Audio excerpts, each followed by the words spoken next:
Bueno, vamos a reconocer los sonidos de las 3 letras que estamos viendo esta semana.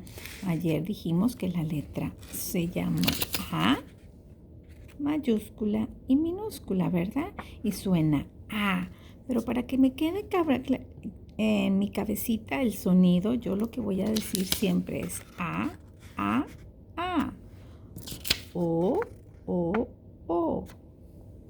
I, I, I.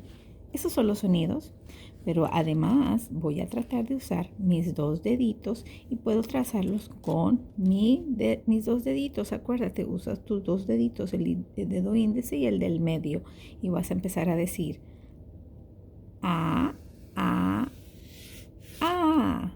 Lo puedes hacer con tu tarjeta que mami ya te hizo. Puedes empezar con la mayúscula. A, A, A. A, A, A, ¿verdad? Esa es la letra A. Ahora vamos a seguir con la siguiente. O, O, O. Vamos a usar mi tarjetita. O, O, O.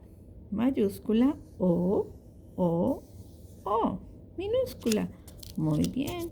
Y vamos por la siguiente, que es la letra I. I, I, I. Usamos mi tarjetita. I, I, I. Con los 2 deditos. I, I. Estos son los sonidos y estamos reconociendo los sonidos de nuestras 3 letras. Igualmente, como les mostré ayer, lo podemos hacer con la arena. Quiero que lo practiquen mucho. Es la única manera de poder que conectemos la letra con el sonido. Yo pongo mi tarjeta arriba y simplemente mira lo que hago con mi dedo mágico. Es el índice. A, A, A.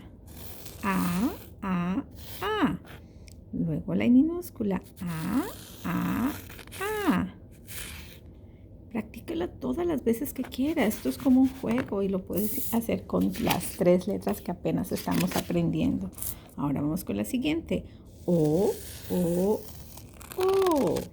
¿La ves? Y ahora el minúscula. O, O, O. Muy bien. Y por último, borramos y lo hacemos con la letra I. I, I, I. I, I, I. Amiguito, quiero que practiques esto todos los días en lo posible. Dile a mami, necesito practicar porque ya pronto vamos a hacer unos exámenes. Y estos exámenes te tengo que preguntar cómo se llama la letra y cómo suena. Así que esta es una manera fácil de practicar con la arena, que lo puedes hacer con sal en casa, con tus tarjetitas como las que Miss Gómez te está mostrando aquí, o con las que mami, bueno, estas no las tienes en casa, pero con las que mami te debió haber escrito ya. Simplemente trazas la letra y dices su sonido, y así podemos reconocer cada uno de los sonidos. Bueno, amiguito, espero ver tus videos. Quiero ver que estás practicando y reconociendo letra y sonido. Bye.